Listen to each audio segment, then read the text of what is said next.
Yo yo yo, c'est Balou. Bon, ce week-end j'étais pas trop présent, mais là j'ai prévu de faire pas mal de vidéos pour me rattraper aujourd'hui, j'en sors 2.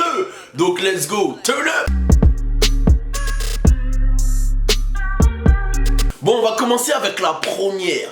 Bon, j'ai fait cette petite vidéo sur Quavo. D'ailleurs, on m'a cassé les couilles, on dit pas Quavo, on dit Quavo. Mais moi, t'as vu, je suis un mec latin, quoi. Je dis Quavo. Bon, allez, je vais dire Quavo dans cette vidéo pour pas qu'on me saoule. Bah, là, c'est Quavo. Allez, on va le dire avec l'accent Kerry. Quavo. Donc voilà. J'ai fait cette petite vidéo sur Quavo et la carte Gold illimitée pour s'acheter des sapes, etc. J'ai fait cette vidéo aussi sur le projet Quality Control the Street, QC, c'est tout le label d'Atlanta où il y a Migos, etc. Voilà, j'ai fait ces deux vidéos là et j'ai parlé du projet Control the Street. Et j'avais dit dans la vidéo que justement il préparait un clip contre Joe Budden et Akademiks. Mais moi j'avais dit que ça allait être interview. Mais en fait je suis un ouf. Parce qu'en gros, dans le son Ice Tray, il le dit clairement que quand t'es un hater, c'était Joe Budden. En fait, c'était logique que ça soit ce son-là. Mais j'étais tellement pris par les émotions du projet que j'ai même pas tilté. Mais voilà, ils sont en train de préparer le clip. Quand je dis il, c'est Quavo et Lil Yachty. Ils sont en train de préparer le clip Ice Tray. Et justement, Quavo et Lil Yachty sont en train de préparer le clip Ice Tray. Un clip, c'est issu du projet, comme j'ai dit, Control the Street. Et à un moment, ils disent, ouais, si t'es un rageux, t'es Joe Budden. Bon, voilà. Là, ils préparent le clip. Pour ceux qui connaissent pas, je vous remets un peu dans le contexte. Joe Budden, voilà, vous le connaissez tous, un ancien rappeur qui fait partie du Slaughterhouse. Joe Budden, c'est Pump It Up, on s'est tous enjaillés sur le son, sur Street Dancer, etc. Et Joe Budden, il a été aussi connu pour, pour la petite histoire, pour l'embrouille avec Drake. En fait, il s'est embrouillé avec des fans de Drake, pardon. Il s'est embrouillé avec des fans de Drake, il les avait suivis avec une roche. C'est un mec qui a pas la langue dans sa poche, qui a pas la langue, voilà, il dit tout ce qu'il pense. Et en ce moment, il est host de l'émission Everyday Struggle, aux côtés de DJ Akademiks. Akademiks, c'est un mec que je valide très très fort, que je suis depuis ses débuts. D'ailleurs, shout out à Louis Oda, c'est lui qui m'a dit, mec, mets-toi sur ce gars Akademiks. Et ça fait 2-3 ans qu'il nique tout. Academics, c'est ce mec qui vous parle de toute l'actu, etc. Un peu comme je le fais là, qui m'a beaucoup inspiré. Donc grosse force à Academics.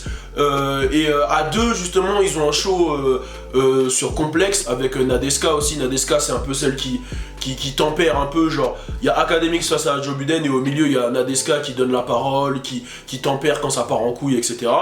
Et ce show s'appelle Everyday Struggle, c'est-à-dire les problèmes de tous les jours. Les struggles, c'est quand tu galères, etc.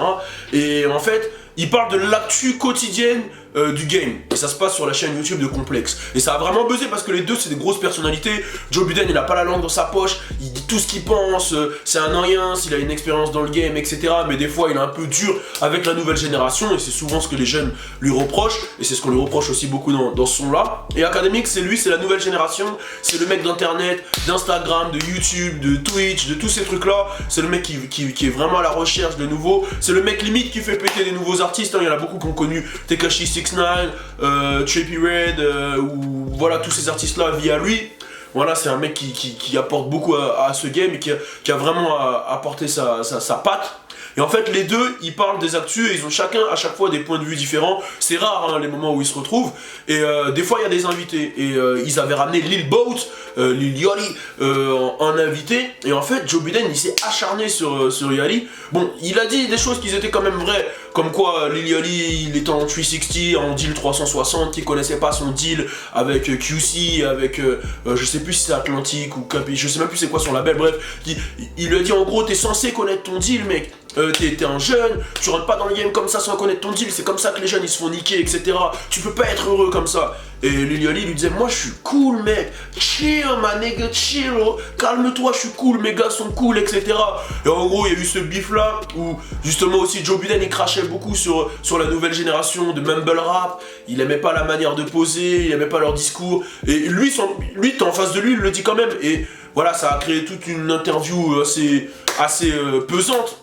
derrière QC ont pas du tout validé. Il y a eu le BET Award où justement avant même l'interview complexe où, avec Migos où ils se sont croisés, ça c'est un peu, puisque j'y étais au BET Award pour la petite information, ça s'est un peu échauffé dans le malls, dans le centre commercial, entre QC et Joe Budden. Du coup, par rapport à l'interview de Yali et par rapport au fait que Joe Budden il crache souvent sur les artistes, les jeunes, les Migos, les Yali, etc. Et QC, c'est-à-dire Coach K et P, valide pas du tout. Tu peux pas leur enlever, c'est comme si tu leur enlevais de l'argent dans leur gamelle, tu vois. Tu parles pas mal de leurs artistes, du coup ils ont pas validé. Et ils ont quand même accepté de faire l'interview avec Complex. Et en fait dans l'interview, si vous voulez, ce qui se passe, la fameuse interview où justement Joe Budden il se barre et ça s'embrouille avec les Migos, c'est que Joe Budden il aime pas l'attitude des Migos qui ont décidé de pas lui répondre, de répondre qu'à Academics.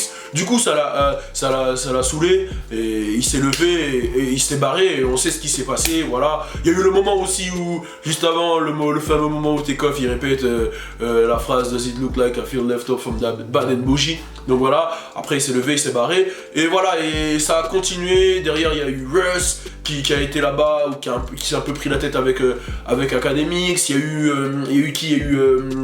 Il y a eu Vic Mensa qui s'est pris la tête avec Academics. En fait, c'est vraiment les artistes, comme eux ils disent tout ce qu'ils pensent, dans ce show, les artistes viennent s'exprimer et souvent ils sont pas d'accord avec ce qu'ils disent. Donc voilà, mais ça reste un bon show, moi je valide ce qui se dit. J'ai bien aimé l'épisode avec Waka Flocka, même si tout le monde a tiré sur Waka. Non, regardez Everyday Struggle, c'est vraiment pas mal. Force à Complexe pour ce genre de programme qu'on valide.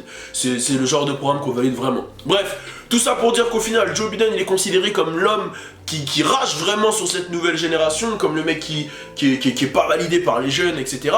Et ils ont fait ce son Ice Tray. Ice Tray c'est un bac de glace. Eux c'est pour dire, quand ils disent un bac de glace, quand ils parlent d'ice, eux ils parlent de diamant, t'as capté. Eux ils sont en mode Ice Tray Gang, c'est le bac de diamant gang, ils ont des diamants partout, tu vois. Le refrain il est cool, le son ça parle, ils sont en mode youngster, ils sont en mode les mecs qui ball, les mecs qui ont... Voilà, le son c'est que de l'ego trip, etc. Mais le refrain il est quand même contre Joe Budden et apparemment, selon des posts que j'ai vus même sur Academics, ils sont en train de créer le clip avec une doublure, j'en avais parlé même dans la dernière vidéo, allez la mater, la vidéo sur Quality Control, avec une doublure de Academics, une doublure de Joe Budden. C'est-à-dire ils ont pris un mec qui ressemble à Academics, un mec qui ressemble à Joe Budden. D'ailleurs c'est vrai, il ressemble un peu à Joe Budden le mec, et une meuf qui ressemble à Nadeska, je trouve qu'elle ne ressemble pas du tout, je trouve qu'elle est carrément plus fraîche, et en fait ils vont refaire le clip, on sait pas trop comment ça va être, mais je pense que dans le clip ça va être bien marrant, et voilà, et en gros, ce son fait partie de QC, et Lil Yachty a posté comme quoi ce son allait être un hit. Moi, ce qui me fait rire, c'est surtout la cover du son. Je vais la regarder tout de suite, et elle va s'afficher à l'écran. Voilà, la cover du son où on voit justement Joe Budden avec la roche dont je vous ai parlé tout à l'heure, avec laquelle il s'est attaqué aux fans de Drake. Sur le débardeur, il y a écrit Everyday Struggle, c'est l'émission dont je vous parle depuis tout à l'heure. Il a des tatouages Pump It Up, c'est son seul hit, enfin son gros hit, parce qu'il a d'autres sons qu'on connaît, mais bon, voilà, pas tant que ça. Il a les bijoux Migo Gang, des bijoux de Lil Boat. Il a des tatouages de Young Rich Nation, etc. Et tout le monde le monte du doigt en mode ouais, espèce de rageux. En gros, s'ils ont mis les tatouages et les chaînes, c'est pour dire que c'est grâce à nous que tu fais ton buzz, quoi, tu vois, t'es limite notre fan, etc. Ils l'ont mis dans la rue, avec des gens qui lui font des doigts, c'est histoire de dire, voilà, t'es un rageux. Et voilà, en gros, c'est ça, ils lui ont mis des t-shirts troués pour bien dire qu'en plus c'est un schlag. Et voilà, c'est un peu ça le délire. Et Lil Yachty a averti que ce morceau allait devenir Platinium au States. Je vous ferai une vidéo sur qu'est-ce que c'est que platine, disque d'or, etc. au States. Donc voilà, Ice Tray, le morceau arrive, le clip arrive. Dites-moi ce que vous pensez de ce morceau. Est-ce que vous pensez que Joe Budden c'est vraiment un rageux? Et mettez un like, partagez la vidéo, on est ensemble. Et commentez vraiment sur ce morceau, est-ce que vous pensez qu'il va devenir platine? Oh merde, turn up. Je fais des doigts à mon public. Suis-moi sur mon Snapchat, c'est là où tout se passe, je te jure. Suis-moi aussi sur Instagram, sur Facebook et sur Twitter. Le sale. Et bien sûr, abonne-toi à ma page YouTube pour suivre le sale.